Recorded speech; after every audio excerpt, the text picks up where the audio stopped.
Hi, Sreejith. So, Sreejith, you're from the travel industry, and I know travel industry at this point of time, at least, is one of the most impacted segments. But tell us a little bit about your business and when did you start, and how many people you are, and what you actually do.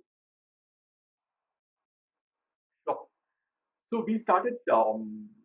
First of all, thanks for inviting me for this chat.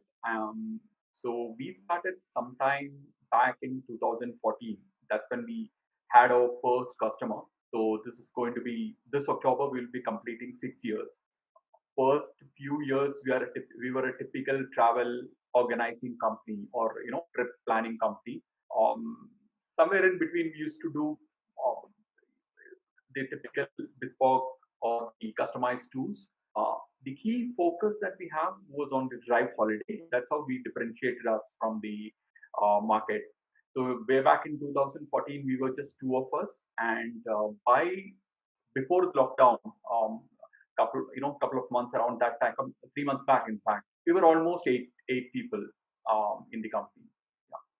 And now after lockdown, yes, so we are much leaner right now, and we actually started focusing on a product which is related to travel, but more on virtual travel and more on focusing the children.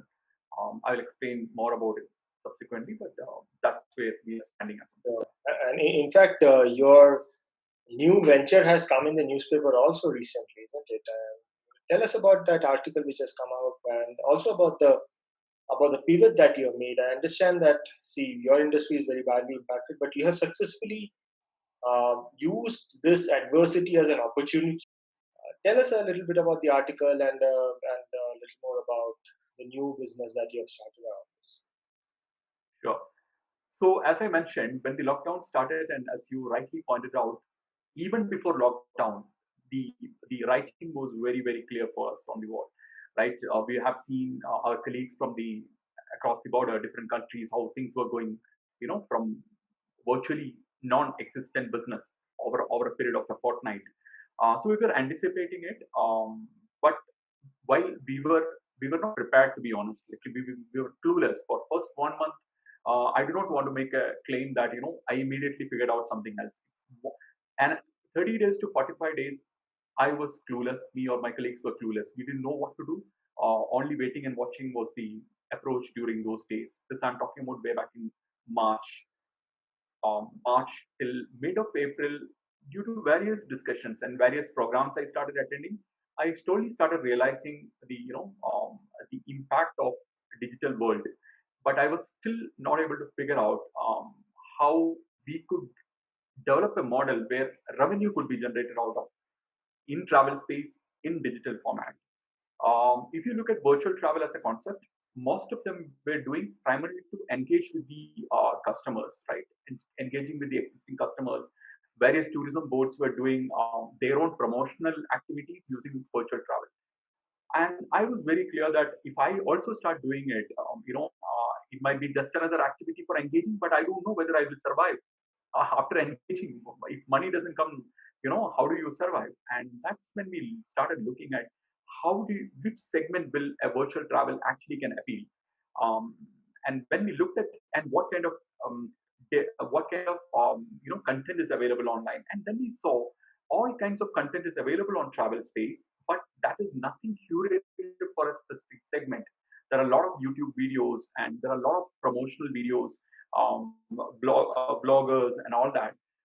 But anything specifically for children was initially it started with the concept of, okay, can we curate content for children, and then it figured out, what if we just show the content to the videos or few thing to the children, will it actually add value to them apart from we again trying to do engagement with them and nothing beyond that, right?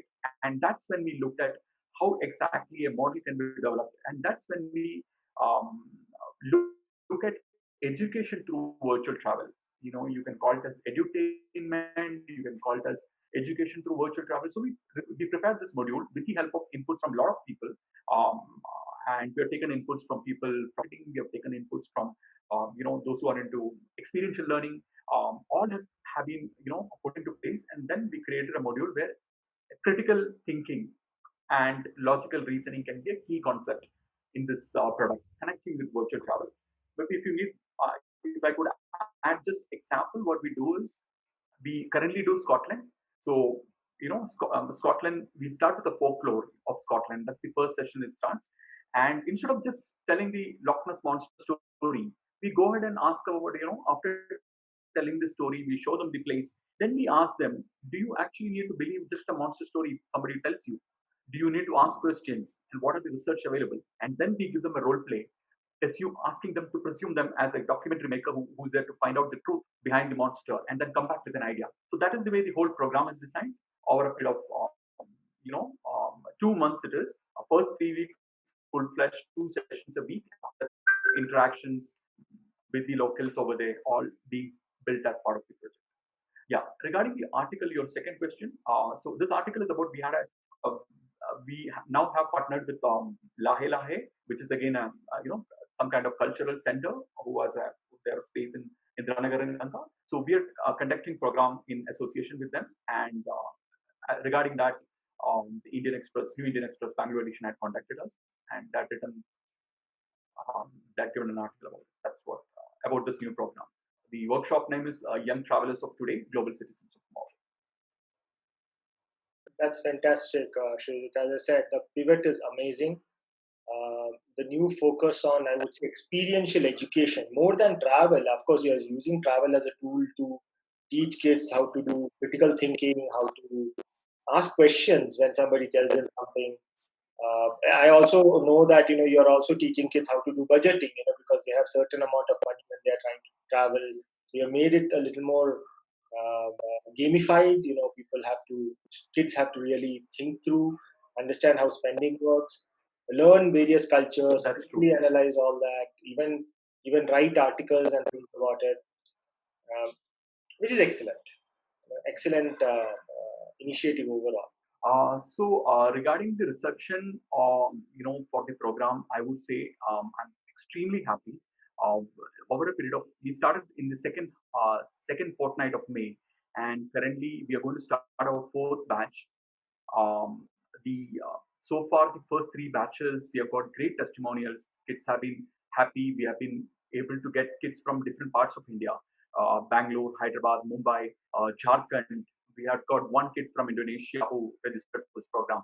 So far the feedback has been great. 3 batches we have completed the program, and all the 3 batches are in project right now. The parents have given great feedback. So far we didn't have any dropout, and that's another encouraging thing. And we have our registration full sync for the fourth batch. So we're not looking at this from a volume terms, because we wanted to insist on interactive sessions, and hence we are limiting the number of children in a batch. So at any point of time, we will not be exceeding 15 to 20 children. Currently, first few batch we are focusing and limiting to around 10 to 12 kids. That's very nice.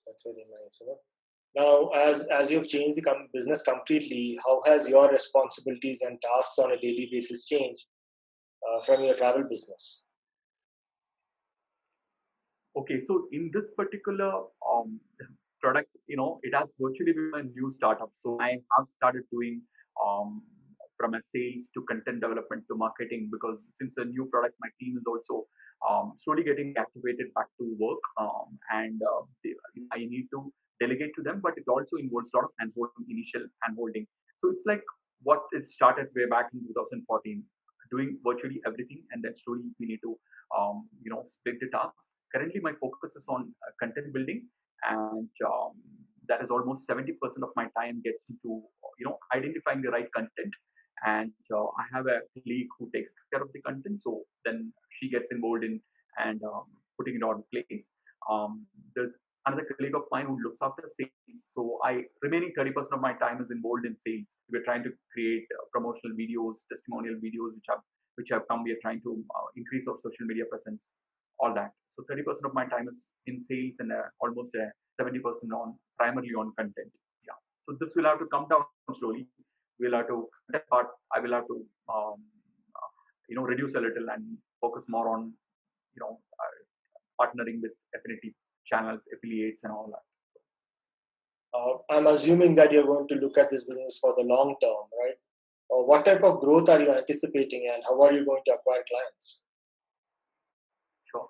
So definitely, when I started, as I said, we were figuring out how to engage our customers. And when I got into it, and when I saw the response from the customers, especially from the children,